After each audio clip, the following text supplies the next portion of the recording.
Hello everyone, we're going to get started now. There's actually no one here in the room in person, so I'm able to take off my mask and present to you all. I hope that there are several of you logged in and watching the YouTube live stream. For the Parent Tee today, I would like to take some time and go over a lot of the information that I have on the MAT Counseling Center website that's available at any time for parents to view. And so let's get started with the home page. If you look at the home page, there's the Counseling Center introduction.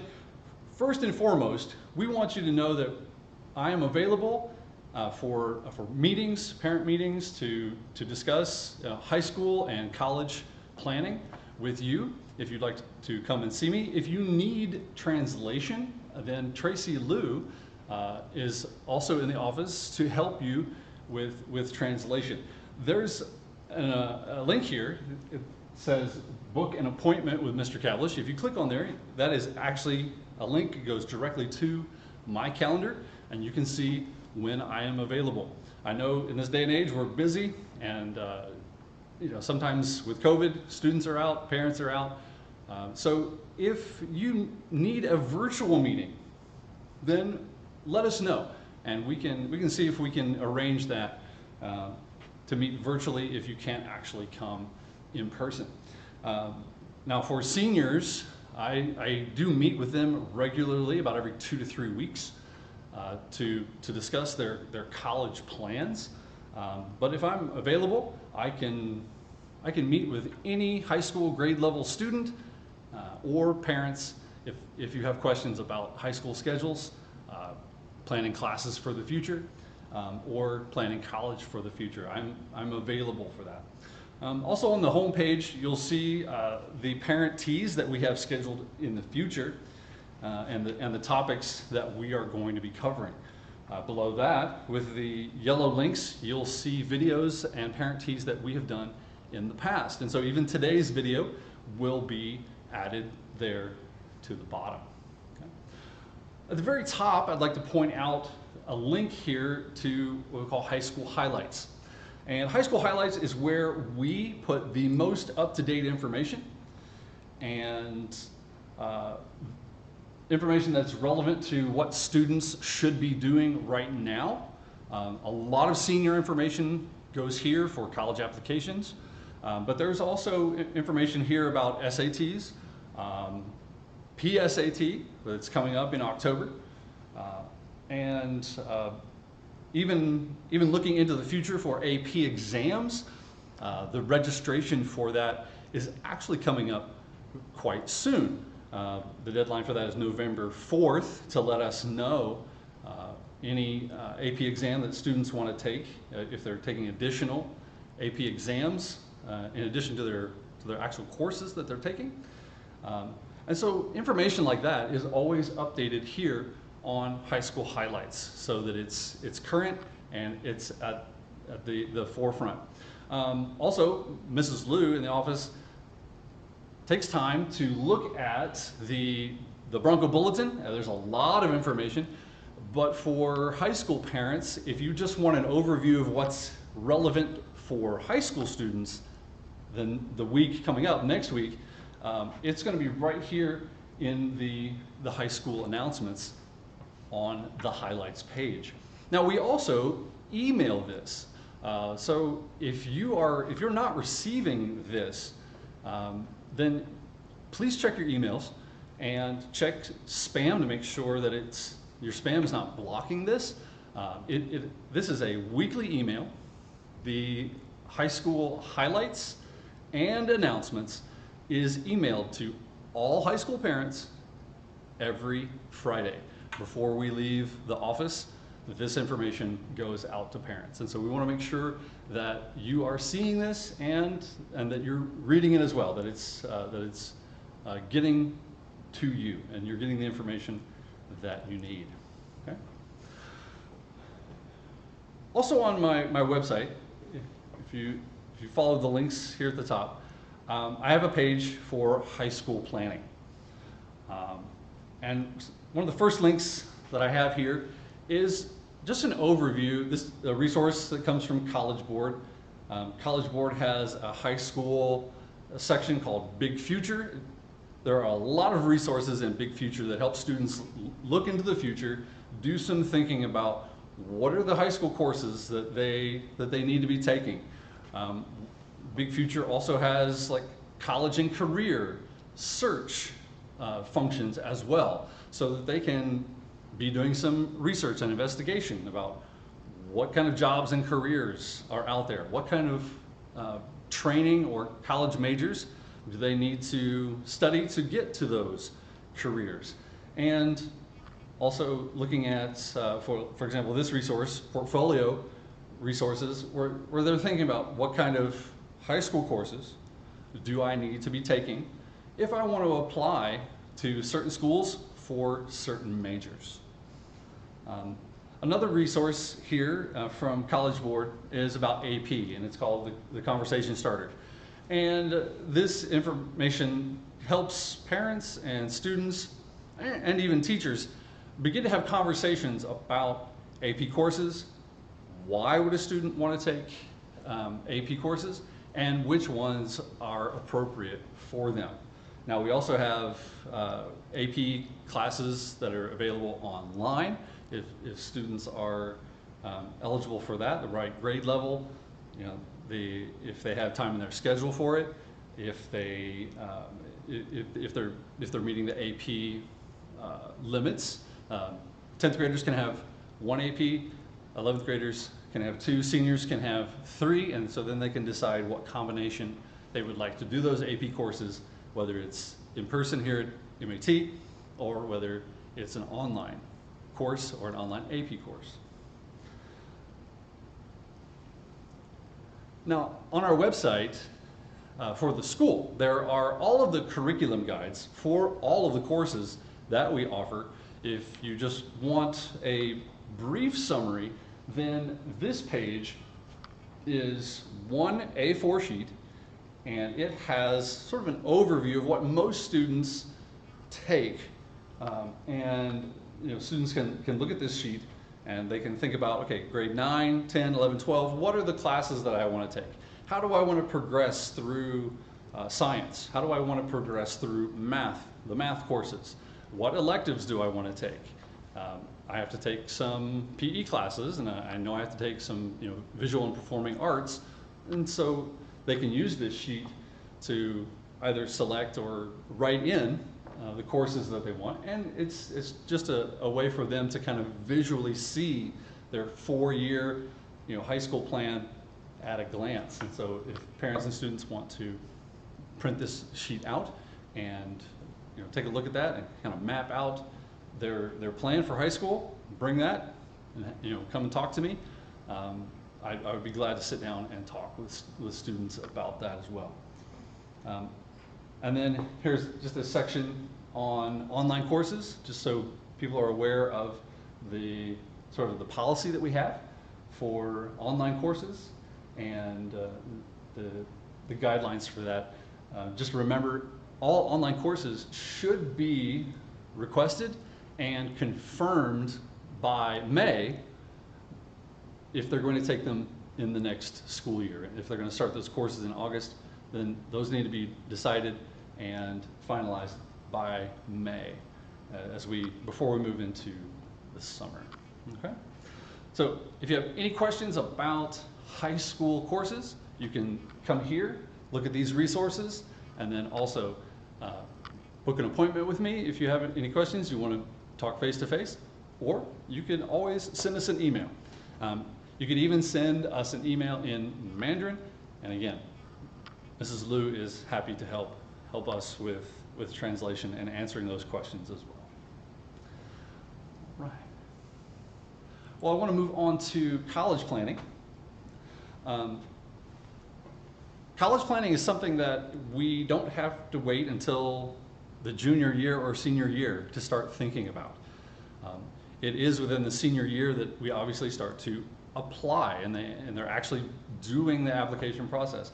But thinking through that process and beginning to do research about, again, careers, college majors, and then actually doing research on colleges that they may want to attend, we could start that process at any time. And so I do encourage students to begin researching colleges and universities in grades 9, grades 10. We can do that, and we can begin to have those conversations as well.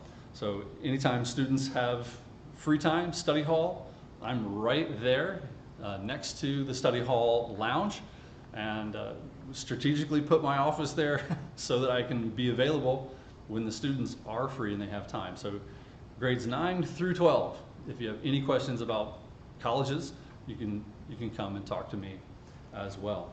Now, on the college planning page here on the Counseling Center website, you can see that there are recommended timelines, especially for seniors. They have a lot that they need to be tracking and taking care of. And so I'm reminding them here on this website, and I'm also sending class emails from time to time so that students are on task as far as college applications and next steps. But below that, I actually have planning sheets or checklists that students and parents can be looking at and discussing and thinking about. And these are designed for all of the grade levels. As you can see here, there's one for grades 9 and 10. There's one for grade 11.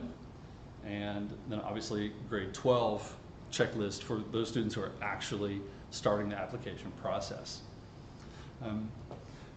For those of you who aren't very familiar with the American application system and the college system, I do have a section here that talks about the various types of applications.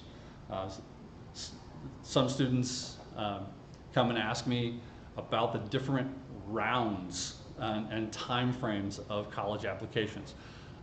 Every school has their deadlines, but when they set those deadlines is different for each school. Some schools have what they call a rolling admission. So they will take an application at any time, as long as classes have not begun and they have time to process that application. They have the opportunity, students have the opportunity to apply to that school up until the time they start. That's a rolling application process.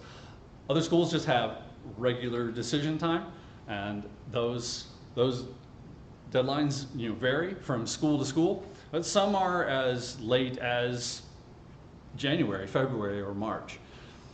Other schools have what they call early action deadlines, and as the name suggests, the student is able to apply very early, and then the university can offer them admission decisions, yay or nay, yes or no, early, so that they can either accept and be done with their application process, or they have time after that. If they didn't get into the school, they have time to work on some other applications. And so students can choose early action deadlines for strategic schools. And then the final one that's really, really important is some schools have what they call early decision. Now, it sounds a lot like early action, but it is very different. Early decision is actually a contractual agreement between the parents, the student, and that university. And so early decision, there's actually a signed agreement saying, university, if you accept me, I promise I will go to your university. And so it's an opportunity again for students to strategically apply to a school that they really want. Maybe it's very competitive, but they can have a decision a little bit earlier in the school year, and then they're done. If they get accepted to that early decision school, contractually they must go, and they must cancel all other applications to other schools. So choosing the ED application is very, very important. Okay? And if you want more information, again, to read, it's here on the website. Okay? Another one, a newer category that some schools are bringing into the mix of application rounds is restricted early action. And so each school has different criteria that they set for what they mean by restricted. Some universities are saying, well, restricted EA means if you apply EA to our school, you can't apply EA to other schools. Or they may say, you can only apply to one school, restricted early action, and then just regular early action for the other schools that you want. And so it's very important that as students are deciding what round they're going to apply to universities, that they're reading the requirements that that university has for the application deadlines, for ED, for restricted early action, regular application deadlines, or even those rolling deadlines that go all the way to the time that classes start. Also here on the college planning page, I have a section for SciAlpha. Now, SciAlpha is a web-based platform that we have here at Morrison, and it's a place where students put their information about their college application plans. That way, all of the information is there for me to access. The teachers can access it and know when students' deadlines are, so they can write those letters of recommendation. Parents can also make an account, username, and log in, and they can get into SciAlpha once students begin to use it and put college information in there. Parents can look and see what is happening there. And so anything a student can do on the web page concerning college apps, the parents can do also. So this should be a team effort. I encourage a lot of communication about the college application process between student and parents, and then the family communicating with me as well, so we all know what is happening and what the plan is. And so students create an account on here, and then they can choose their colleges. They can actually do some of that college research here on the SciAlpha web page. And another very common application page, pun intended, it's called Common App. And Common App is a page where they can do applications, and it can go to several schools at the same time. And SciAlpha, my page, and Common Application page syncs. It syncs together so that we can use that popular American college application platform and get information to the universities when students are doing the application process. So that's what SciAlpha is. SciAlpha is just a web-based platform where all of the college information goes, the plan, and then that's what I use, and I send all the students personal information, academic information, transcripts, and letters of recommendation from teachers. I use SciAlpha then to send that to the universities as students are completing their applications.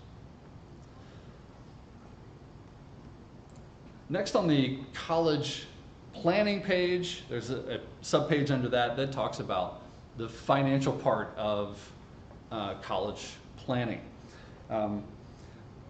If students have a U.S. passport, there are certain criteria and admissions requirements during the application process. For international students, there are different sets of application and admissions criteria, and that also applies to the financial part as well. U.S. citizens are required to complete a U.S. government form called the FAFSA.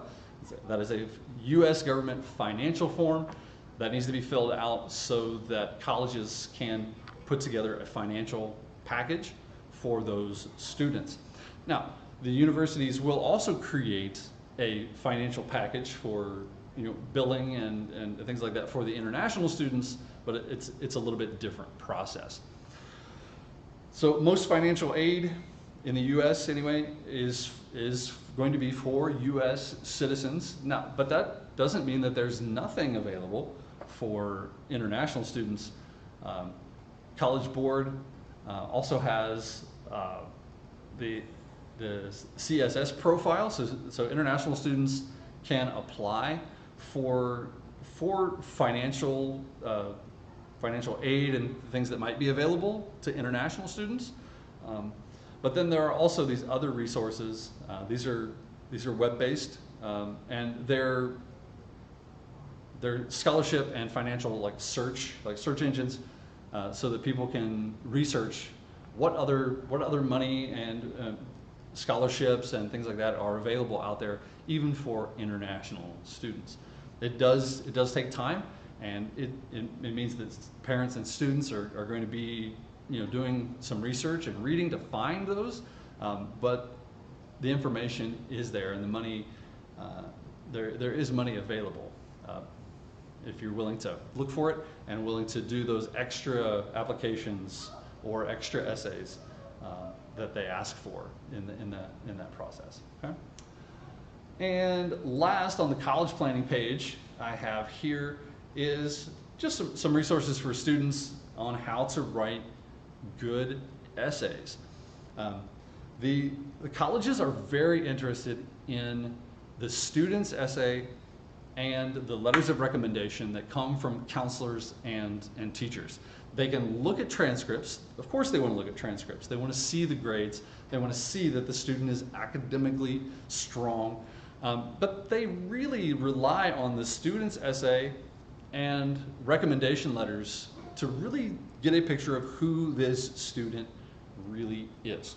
And so it is important that the students take some time to look at how can I write a very interesting and kind of attention-grabbing essay for myself. Now, obviously, we have to be careful that it has to be truthful, and it can't be overinflated. But I tell students, this is your opportunity to really kind of brag about yourself and your strengths and your accomplishments, and really give them a picture of who you are, your passions, your desires, and also why. Why do you want to apply to their school? Why is it that you want to go into a particular major? Those are the kind of things that the college admissions office can only see in the essays, not the transcript. So again, here are some resources from a couple different places, all free resources, and helping students think about writing that good college essay for their applications. Okay. Now the next link across the top we've already talked about a little bit. It's the high school highlights. It's at the top of the home page, and it's here. I want to make sure that it's available very easily for parents. And again, just a reminder, it's going to be emailed every Friday. The new updates that we put on the high school highlights page are going to be emailed to you every Friday. So look for that email and make sure that it's not getting pushed into spam. And I hope that information is good for you. That it boils a lot of information down into just some highlights, as we call it, for announcements for high schoolers and what they should be thinking about currently, information that's coming from the Counseling Center. Okay. Last on my Counseling Center website is an area called Parent Resources. This page has some guides and information websites that help parents do some investigation and just checking in on what kind of media and resources that our kids are accessing on the internet, or the movies that they're watching, So if you ever have a question about, okay, what's in this movie, or what's in this TV series, or what are these websites all about?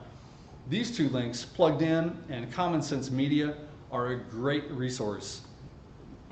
You can go there, you can search for a movie, TV show, and very quickly you're going to get an overview of the content within that show. Is there language? What kind of relationship is portrayed in that? Or is there controversial or questionable content? Whatever you like to check on, or whatever you need to, or whatever you're concerned with that might be in that show, you can look at these resources and make a decision for your child. Is this something that I really want them to be watching? At the least, it's a conversation piece about the content that's in those shows. There are also topical guides here.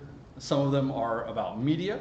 Some of them are about like emotional support, like back to school, or cyberbullying, or topics like if a student is battling depression, or other topics.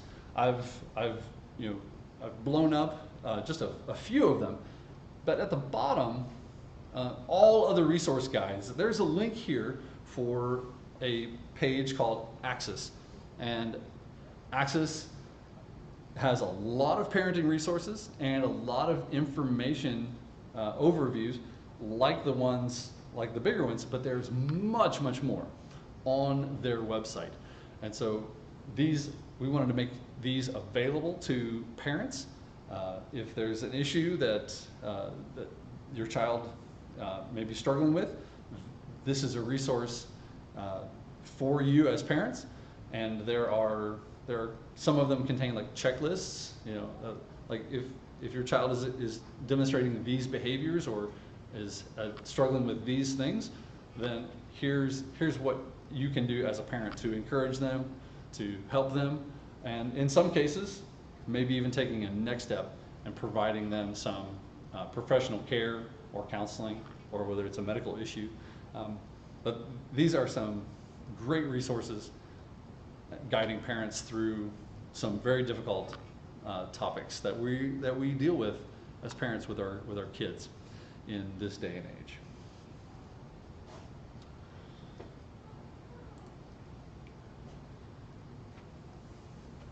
Okay.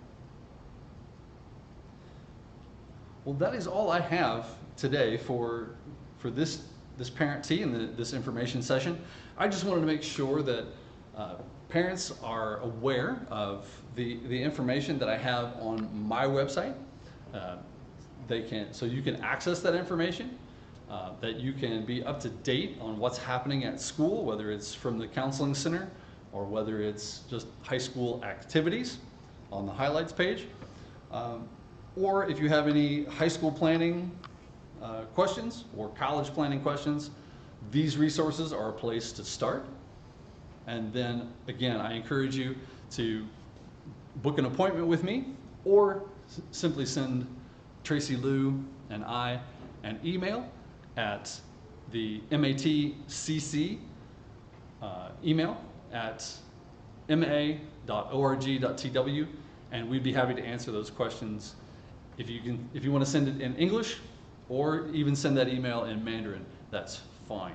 Tracy Lou is more than happy to receive that in Mandarin, and she and I can discuss, and she can even respond to you in Mandarin if that is more comfortable for you. So thank you very much for your time, and we want you to know that we are available for you. And discussing these issues, high school, college planning, and even some personal issues. If you have those questions about, we're available to talk, and we're available to help you if you need us. Thank you.